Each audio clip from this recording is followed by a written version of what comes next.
and it was said in the context na God wants what's best for you.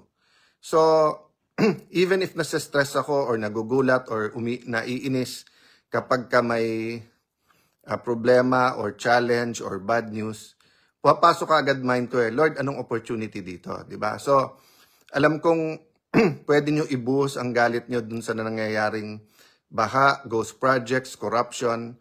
On one hand, alam naman po natin, di ba, na never natigil ang corruption sa ating bansa. Kumbaga sa lagnat, never naman tayo nag 36.5 or 37 Parating ang 38. Minsan lang, sobra na reaction pag nagfo-40 or pag nahuhuli. But we are continuing to struggle not only to cure the fever, yung lagnat, but yung source. Bakit nilalagnat, di ba? Kaya nga yung crisis natin ngayon really is a crisis of values, di ba? Of character, of who we are as a people. So, ang point ko po, so in the midst of all this frustration, anger, being vented, di ba dapat may pagpapasalamatan tayo din? Kasi kung hindi pumutok to, baka walang pagbabago. Like you, yung cycles, di ba, parang akala natin na-solve na yan nung panahon ni ganito. Next admin, ganito, di ba? So parang wala ba tong katapusan? Or sabi nga nung pamangking kong napaka-cute na maliit, sabi niya, pagod na ako.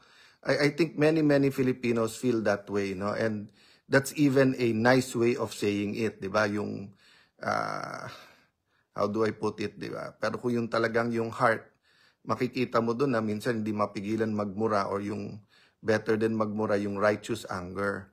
But in the midst of that, meron pagpapasalamatan. But meron din pagpapray. So Lord, thank you na na-expose to.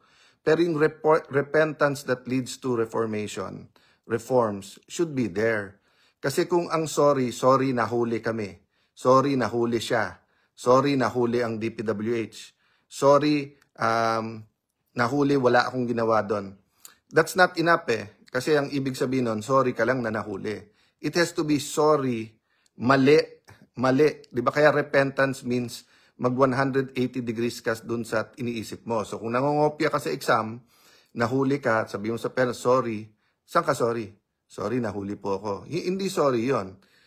Walang repentance doon. Dapat sorry, dapat nag-aral ako, dinadaya ko sarili ko, napahiya ang ating pangalan, di ba? Parang ganon. So I want to share just something short kasi I have to be awake before 7:30. Last day nung interviews nung JBC, although I've been monitoring it at nandun ako sa first day yung sa applicants for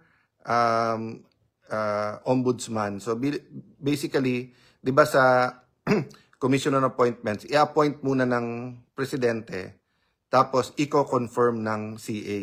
Yung JBC, isang tool or instrument or proseso at body na ginawa ng ating konstitusyon kung saan magsasubmit ng ilan pangalan after screening and making sure that they're qualified, making sure as humanly possible.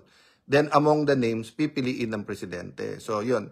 So I've been monitoring, not physically there. Then like today, wala ako doon kasi may Blue Ribbon Committee, meron DBCC yung sa budget, and then yun nga, medyo inaalagaan ko yung konting high blood na pinagdadaanan. So may gamot na ako pero temporary lang naman daw. Medyo nagno-normalize pero mataas pa rin yung diastolic. Parang ayaw bumaba ng 80 talaga parang 85, 90, 95. Carl, di ba? So I'll give you an example, no? Today, dun sa hearing ng Blue Ribbon, dun sa DPWH at saka sa flooding, pinakita ko na taon-taon may double appropriation. Ibig sabihin, pag sinabi, Project ABC, 100 million, 2 beses lumalabas sa budget yon na parehong-pareho. At sinasabi nila, ano lang yon, pagkakamali lang sa pagkasulat. But every year, tumataas imbis na bumababa. 3 taon po walang nakikinig. Ganon din si Brother Joel Villanueva. Since naging senador siya, yung magkaroon ng comprehensive flood control sa Bulacan. And then yung pagpa-follow up kasi nakita niya pinapalitan yung ibang flood control or mali. Pero ang feeling ng marami, walang nakikinig sa amin. Paulit-ulit walang nakikinig. Tapos pag pumutok na or to use biblical time, when it's the season or it's the time, biglang lahat galit na galit, tapos minsan nakakalimutan pa na may sinabi ka na. So I want to share two things about that, di ba? One time I was thinking about a project. Tinuro ko sa iba. Tapos syempre, pagka may kampanya na or nababasa mo or yung diretsuhin ko na pinag-uusapan yung credit.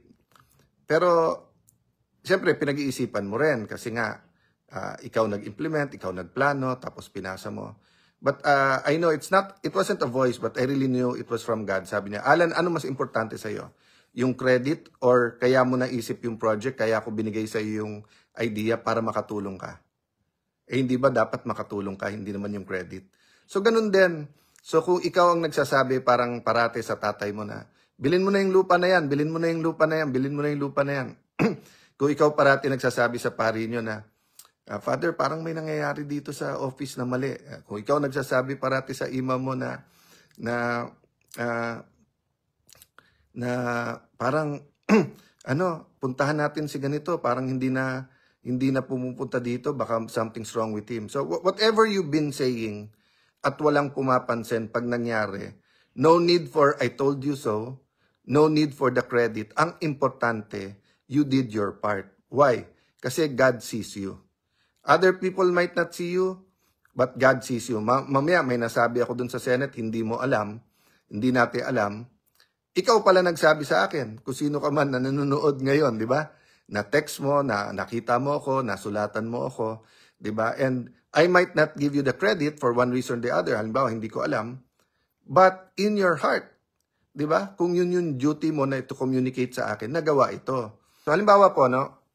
Kanina may tanong ako po sa Secretary of Budget and Management, no? Budget Management kay Secretary Mina.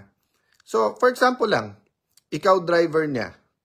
O sino naman tumatawag sa driver? Siyempre, tinatawagan mo, USEC niya, ASEC niya, EA niya, kapwa, like si New Secretary sa DPWH, Vince Dizon, kasama niya dati pa yon sa Senado pa lang. So, sabi nga ni Sec Mina, Chief of Staff ko dati yan, so medyo protective din sa kanya. Pero sino tatawag sa driver? Pero halimbawa, habang nandun si Sec Mina, nakikinig siya, pero napansin niya, hindi masyadong natanim sa isipan ni Sec Mina, pagsakay sa kotse, anong ginawa mo? Let's say, ang pangalan niya, Bernie. Bernie, anong ginawa mo? Ma'am, nakikinig po ako, naka-live po kayo. Ma'am, tama po yung punto na sinabi ni Senator Cruz sa inyo, ha? Ganito, ganito. Paano kung tumanim yon at kumilos si Secretary dahil sa nagsabing ganon? O kaya isa pang sabi niya, tara na. Sabi, ma'am, sorry hindi ako nakapakinig sa hearing niyo kasi sa Blue Ribbon ako nakinig. Anong napakinggan mo doon? Ma'am, yung sabi ni Senator Alan, yung bang SSS, yung po bang pag-ibig, yung pang PhilHealth ng mga empleyado, mga kontraktor, binabayaran. Kasi pag hindi binayaran, kaso yon. Pag binayaran, di makikita mo na kung nagpapasahan ng lisensya o hindi. So, my point is that when God gives you a role, it doesn't always have to be with titles or with riches or with a magic formula or the cure for cancer, diba? It could be insight, it could be influence, no? So I remember, I think it was Father Sid, no? Pari sa ususan nung araw, 25 years ago. Kasi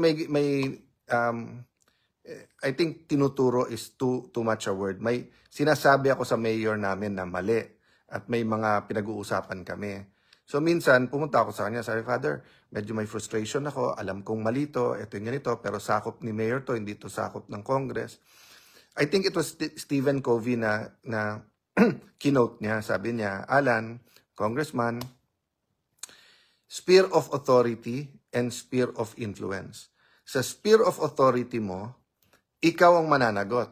Ibig sabihin, ikaw ang may yes or no. So, halimbawa, LTO, alam mo na yung nag-a-apply ng lisensya na yon ay hindi qualified, binigyan mo na lisensya, authority mo i-deny, kasalanan mo yon, di ba?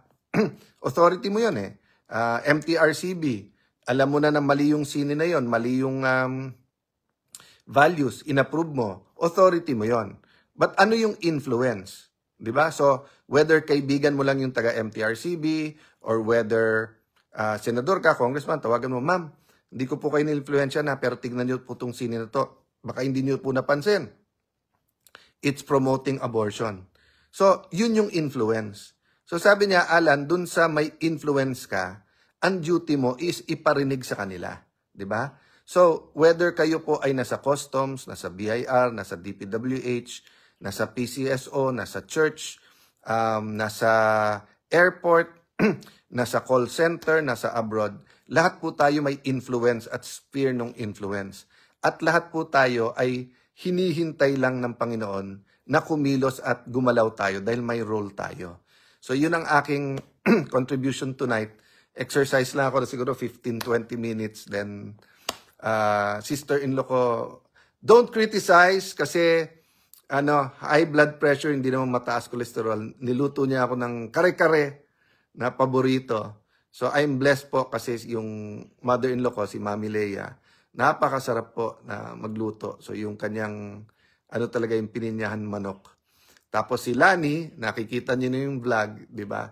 Magaling magluto. Kahit yan, kahit yung galing sa garden namin, kaya medyo kung ano-ano tinatanim namin ngayon dito sa bahay. Of course, ulan ng ulan. But even sa kusina namin naman yung, ako naman nagtatanim ng avocado, pero parati niya sinasabing tanggalin kasi pinagbibintangan niya na dun daw kaya nagkakalamok, di ba? But yun nga, I have a very good friends, I have a sister who either, like si Ate Pia, she bakes naman.